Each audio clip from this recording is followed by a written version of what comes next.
love the diaspora culture.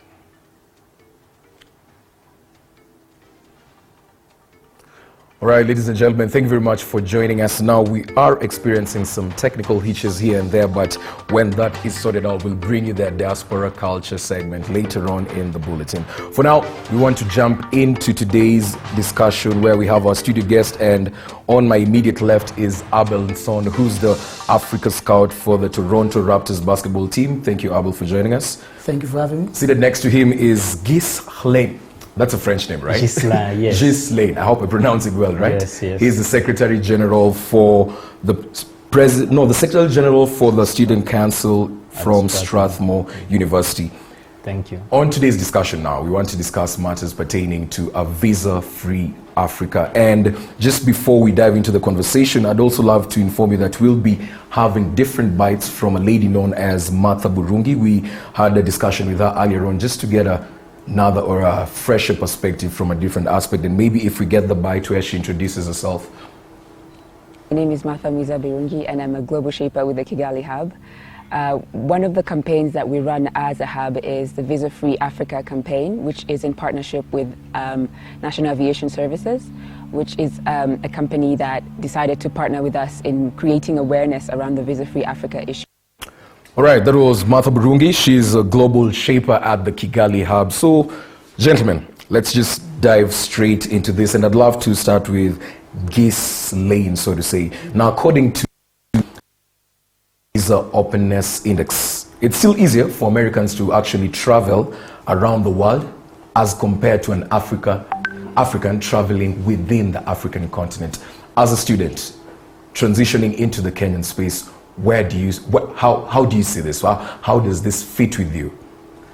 Okay, as a student, I think we just need the Africa free visa, because when we come here, we usually experience difficulties attaining the visas, renewing the same, and all that. So if Americans are getting like an edge over us, it would be very hurtful as African.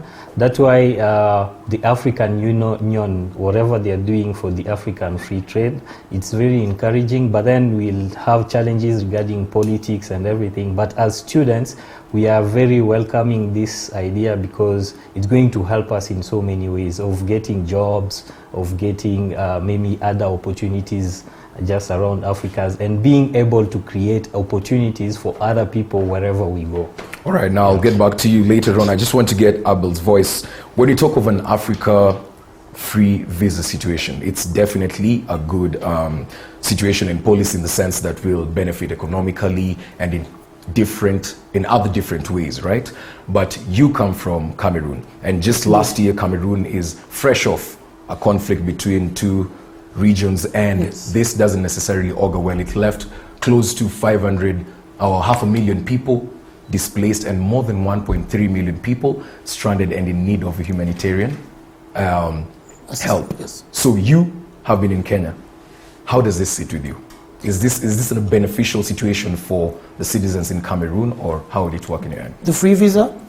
Well, it's important for us to have it in Africa, because, like you said, I've lived in Kenya for all these years, and to move countries has always been very challenging, even when you're going to do the right things with all the legitimate documents.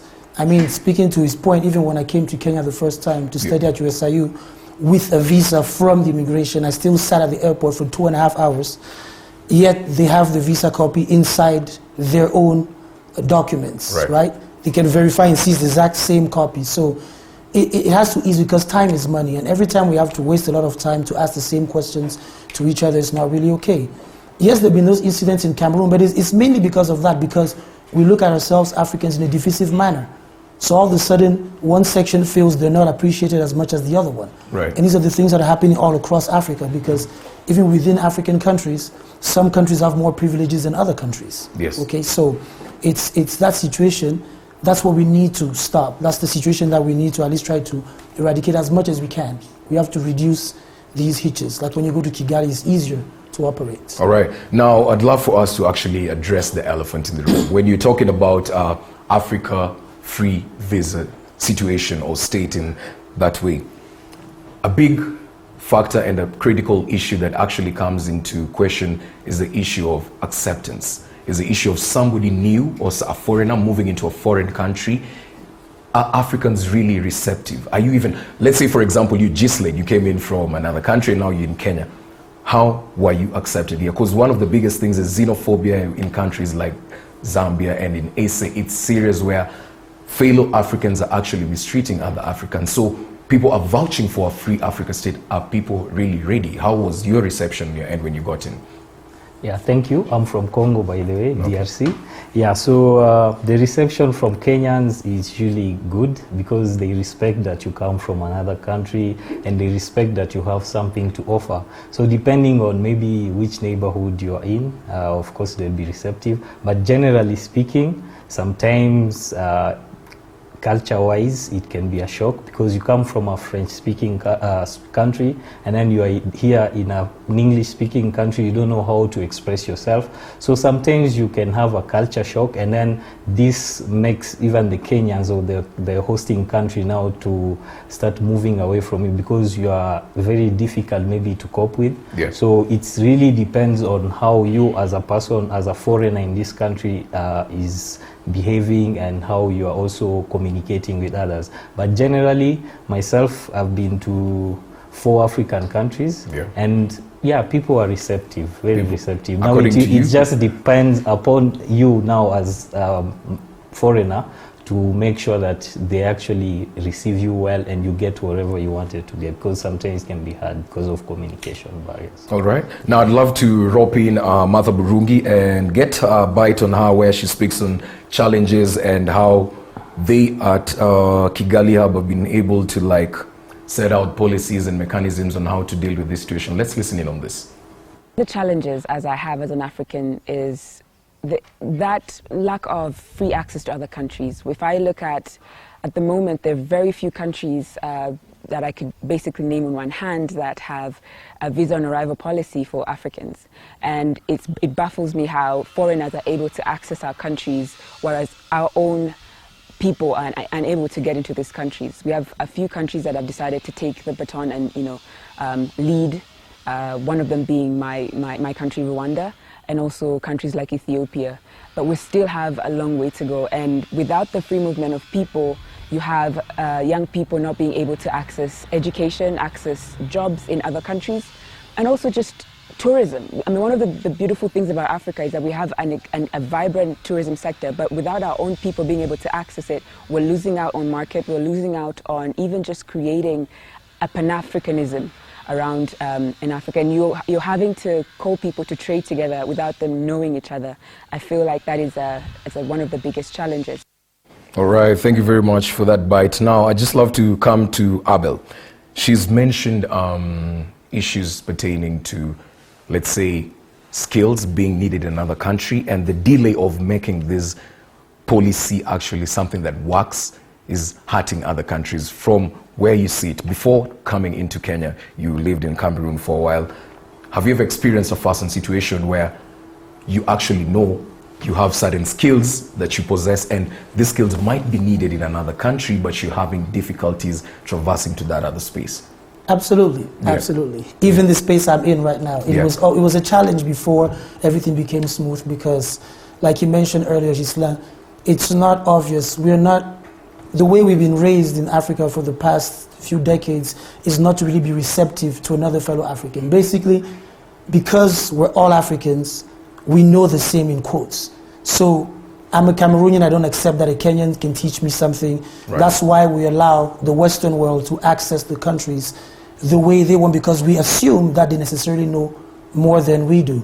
So it has been very difficult, and this is one thing, at least, as she said, Kagame is trying to push, that Africans do know. I mean, we've been educated. They have so many universities across the continent, and people have learned even in the US and the rest, so they do have the right knowledge. So that's the one thing that we need to stop. We're stigmatizing each other. Basically, as an African, Alan doesn't know more than myself, because we're both Africans.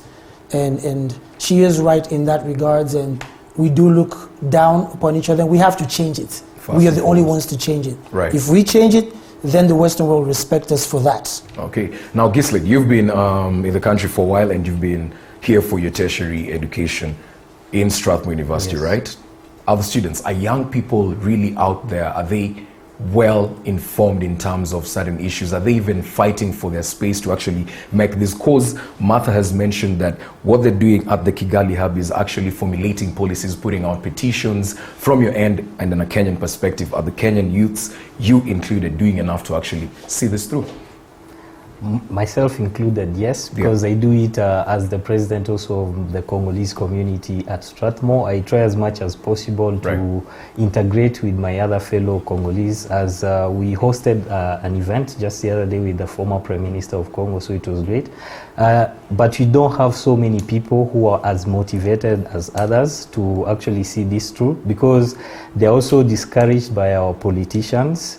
Well, sometimes when you want to say something, politicians come in and they make you keep quiet. So there's that struggle of not actually speaking freely, because there are things you can say that they don't actually make sense to some politicians. So that is one of the challenges. But another challenge, maybe we can say the passion. We need African leaders or even young leaders to actually be passionate about Africa and know that without us, as he actually said, there's no one else who's going to make Africa better and even more prosperous. So as a young leader in a university, I think we just have to always look further than our countries, further than our universities, and make sure we communicate and we even collaborate with those people who are actually taking a step forward, like Martha has said, like people like her we can work with together, and then we see what. That's what the youth will do, because right now they're not doing enough. They're not doing that. Yes. Okay, now you've actually mentioned an interesting point that was coming in with the next question. So with that, I'd like to rope in a final bite from Martha Burungi, where she speaks on issues pertaining to call to leaders and anti-development leaders. Let's listen in on this. My call to action for leaders is to be able to move with the same vigor, with the same excitement, or the same energy that they have moved with the trade agreement, that they move with the free movement of people, because I think they go hand in hand, and you cannot neglect the other in order to have both of them. You have to be able to push for free movement of people. Right. And taking us into the next question, I'd love to bring this to Abel. When you have a look at different West African countries, Kenya included and all that, a big and critical thing that comes up is in terms of bad leadership. Like the leaders, people say the leaders who are anti-development and all that, and probably this is one of the biggest contributing factors as to why we haven't yet achieved this agenda from a Cameroonian kind of perspective. Do you have leaders who are anti-development? Do you feel like that is the issue that is affecting this whole situation? The word anti-development, I think, is a strong word. Yeah. I think the real thing is that a lot of Africans are still used to our ancestral ways of ruling and governing over the people that are around us. So our presidents, our ministers, our parliamentarians, they all believe in power. They don't believe in sharing power. They believe in aging in power, just like our kings used to do and all the other guys around him, until you die and then we hand over power. This is really where the issue is. Some of the things that they're refusing is because they didn't grow up in that setup. We are here, as I said, he's from Congo, I'm from Cameroon. I have no issues with any Kenyan that I hang out with. When I'm in the streets, I'm like a Kenyan. Until somebody else comes and maybe documents and all the rest, that's when you can know the difference. So the real issue we have is not, I don't think it's necessarily anti-development, it's just being afraid to release power. Because this new system means a lot of things are diverse and power goes into so many other people's hands. Because if you open up Africa, for example, the borders, it means you can't have strict Kenyan rules, strict Rwandese. It must have a flow. Like when you go to Kigali, there's a flow because it's all cosmopolitan. So to me, this is what I would say. I would say we have a lot of leaders who don't want to release. They don't want to leave power. They just want to hold on to it. So they stay with these old school mentalities and policies that allow them to dictate in their little corners where they are and not be able to share power with anybody else. Right. So just as we wrap this, I'd love to quickly get your thoughts on an issue here. Both of you, when you were talking, you mentioned President Kagame. This means, and it's a funny thing, so to say, because in most conversations that people are having, Rwanda always comes at the top. They seem to be getting everything right. They seem to be doing everything right. You've lived in Kenya, so I'd love to ask you, maybe if I start with Ghislaine, what do you think is the issue with Kenya? Why are we not getting most of these things right? okay, there's no issue with Kenya, Yeah. but I was just reading an article the other day.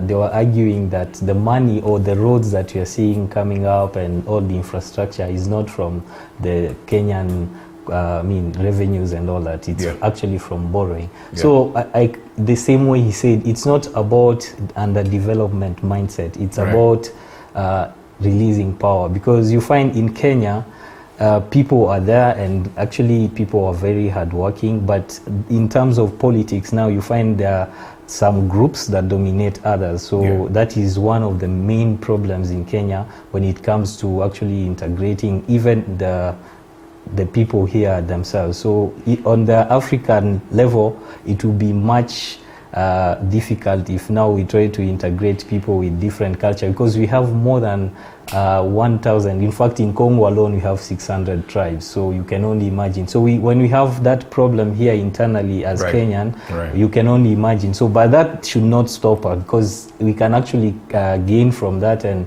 tell the world that, look, we are this diversified and we want to do great, and we can actually produce better people, better leaders, and all that. All right. Abel, your quick thoughts on that?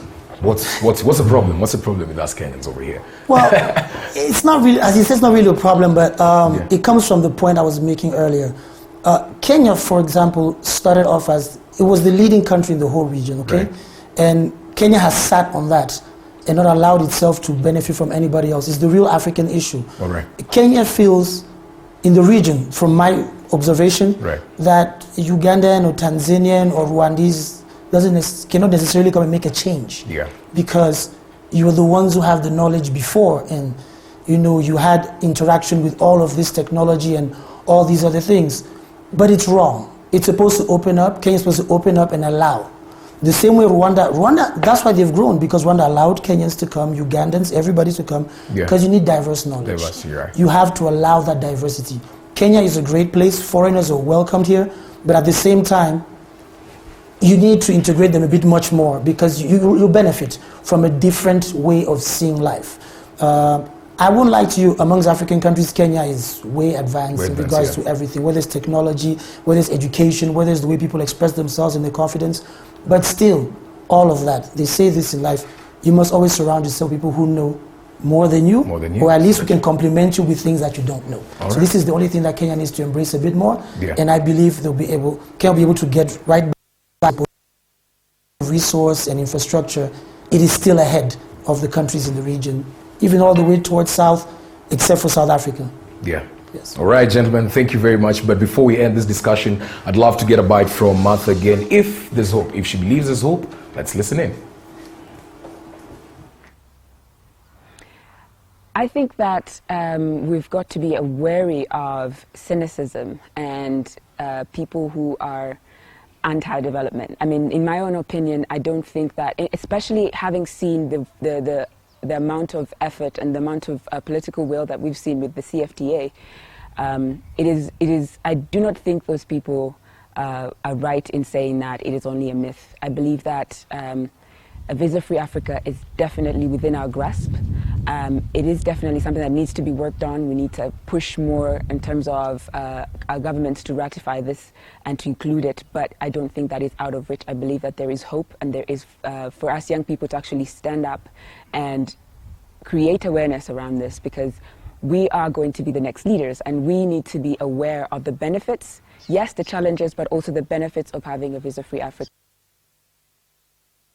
That bite, we end our studio discussion for today. I hope you picked something from the gentlemen that we had in studio. But at this point, we'd love to take our second break. Don't go away. We still have lots and lots in store for you.